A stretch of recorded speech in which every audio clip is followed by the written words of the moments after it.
नमस्ते दोस्तों, स्वागत है मेरे YouTube चैनल में। आज मैं आपको कॉक्सी पेन प्लस टैबलेट के बारे में जानकारी देने वाली हूं। हम इस वीडियो में जानेंगे कि इसमें क्या कंपोजिशन पाए गए हैं, उनका वर्क क्या है, इसे किन कंडीशन में पेशेंट में यूज़ किया जा सकता है, इसकी प्रॉपर डोज क्या है, इसके साइड इफ़ेक्ट्स क्या हैं और इसकी सेफ्टी एडवाइस क्या है। चलिए वीडियो को शुरू कर लेते हैं। सबसे पहले हम जानते हैं कि जो कॉक्सी पेन प्लस टैबलेट है इसमें क्या कंपोजिशन पाए गए हैं। जो कॉक्सी पेन टैबलेट है इसमें जो इटोरिकॉक्सिब है ये 60 mg पाया गया है और दूसरा इसमें जो पैरासिटामोल है ये 325 mg पाया गया है और ये ऑल्जवेल हेल्थ केयर कंपनी द्वारा मैन्युफैक्चरिंग किया गया है। इसकी प्राइस की बात करें तो इसका जो प्राइस है वो है मात्र 110 रुपीज़, 110 रुपीज़। अंदर से पैकिंग की बात करें तो आपको इसकी 1 स्टिप में 10 टैबलेट्स अवेलेबल हो जाएंगी।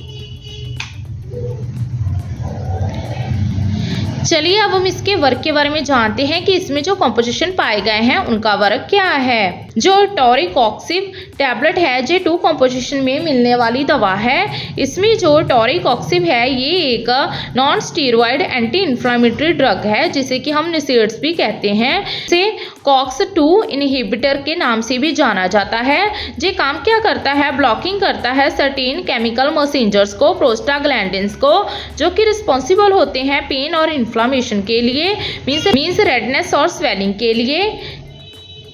और दूसरा इसमें जो पैरासिटामोल है ये एक analgesic means pain reliever and antipyretic means fever reducer property से बिलोंग करता है, जो कि रिलीफ प्रोवाइड करता है ब्लॉकिंग कर सर्टेन केमिकल मैसेंजर्स को एंड पाथवेज को ब्रेन में, जो कि सेंड करते हैं सिग्नल्स को ब्रेन में पेन और फीवर के लिए। चलिए अब हम इसके यूजेस के बारे में जान लेते हैं कि इसे किन कंडीशन में पेशेंट में यूज़ किया जा सकता है। इस टैबलेट का यूज़ किया जाता है treatment of pain means joints की प्रॉब्लम्स में है, जैसे कि अर्थराइटिस मीन्स किसी पेशेंट को गठिया है तो उसके ड्यूरिंग होने वाले दर्द को ये ठीक करती है।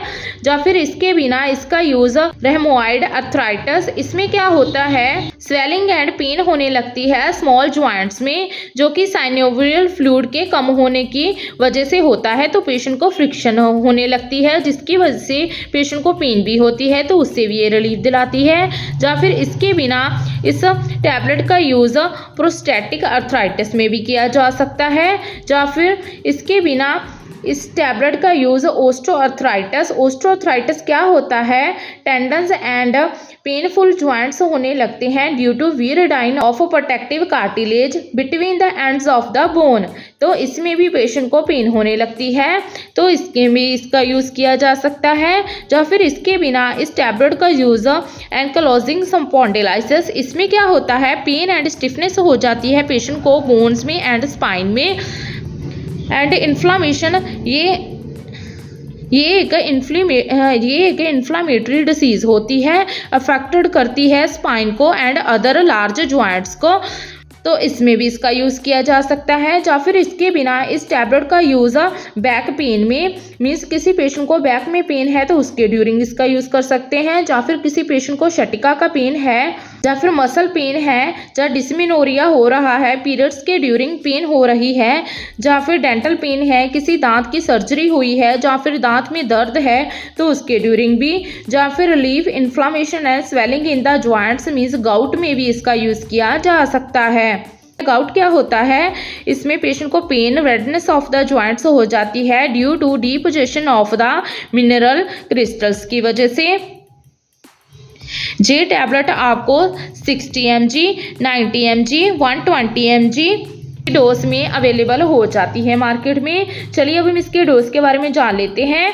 जो कॉक्सी पेन टैबलेट है इसकी डोज और ड्यूरेशन पेशेंट की एज, सेक्स और बॉडी वेट पर डिपेंड करती है और सिम्टम्स पर भी डिपेंड करती है।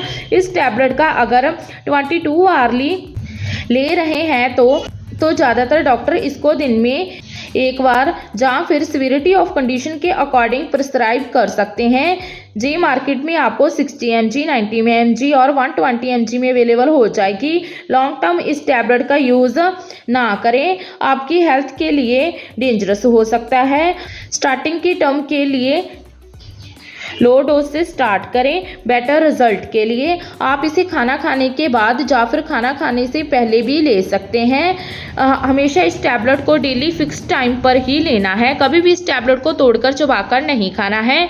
चलिए अब हम इसके साइड इफेक्ट्स के बारे में जान लेते हैं। इसके साइड इफेक्ट्स हैं, ज़्यादातर रूप में इसके साइड इफेक्ट्स कम दिखाई देते हैं क्योंकि ये टैबलेट और टैबलेट्स के मुकाबले काफ़ी ज़्यादा सेफ मानी जाती है।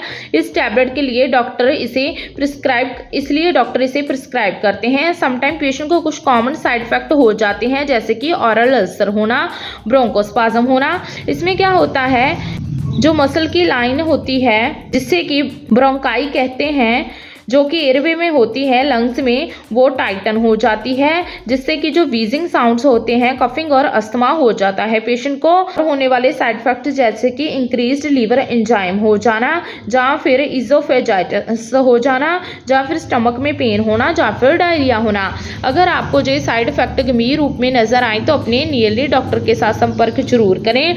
लास्ट में इसकी कुछ सेफ्टी एडवाइस के बारे में जान लेते हैं। इसकी सेफ्टी एडवाइस है, अगर आपको स्टमक अल्सर की प्रॉब्लम है तो डॉक्टर को पहले से ही बताना है, या फिर इंटेस्टाइनल या फिर स्टमक में ब्लीडिंग हो तो ये टैबलेट अनसेफ मानी गई है। ड्यूरिंग ड्राइव और अगर आप ड्रिंक का सेवन कर रहे हैं तो इस टैबलेट का यूज़ ना करें। अगर आपको पहले से भी कोई हार्ट की प्रॉब्लम है जैसे कि एंजाइना पेक्टोरिस या फिर हाई ब्लड प्रेशर रहता है, शुगर रहता है या फिर स्ट्रोक है तो ये टैबलेट अनसेफ है। हमेशा एज पर डॉक्टर कंसल्टेशन ही इसका यूज़ करें। प्रेगनेंसी और ब्रेस्ट फीडिंग में डॉक्टर के कंसल्टेशन के बाद ही आप इस टैबलेट का यूज़ कर सकते हैं। बच्चों को इस टैबलेट से दूर रखें। सीवियर किडनी और लीवर की डिसीज में भी इस टैबलेट को अनसेफ माना गया है। अगर जो और से टैबलेट आप ले रहे हैं तो इस टैबलेट के साथ ना लें। रेगुलर बीपी को मॉनिटर कराएं फर्स्ट 2 वीक्स तक अगर आप इस टैबलेट का यूज़ कर रहे हैं और आपको ब्लड प्रेशर हाई की प्रॉब्लम रहती है। ओवरऑल जाने तो जो कॉक्सी पेन टैबलेट है इसका यूज़ किसी भी तरह की होने वाली पेन या फिर जॉइंट्स की प्रॉब्लम्स में होने वाली पेन को रिलीफ दिलाने के लिए इसका यूज़ किया जा सकता है, या फिर पेशेंट को डिस्मेनोरिया, डेंटल पेन, सर्जरी या फिर इन्फ्लामेशन को रिलीफ करने के लिए भी इसका यूज़ किया जा सकता है। आशा करती हूँ कि आपको मेरी दी गई जानकारी अच्छी लगी होगी। अगर दी गई जानकारी अच्छी लगी हो तो वीडियो को लाइक कर देना, शेयर कर देना और चैनल को सब्सक्राइब कर देना। धन्यवाद।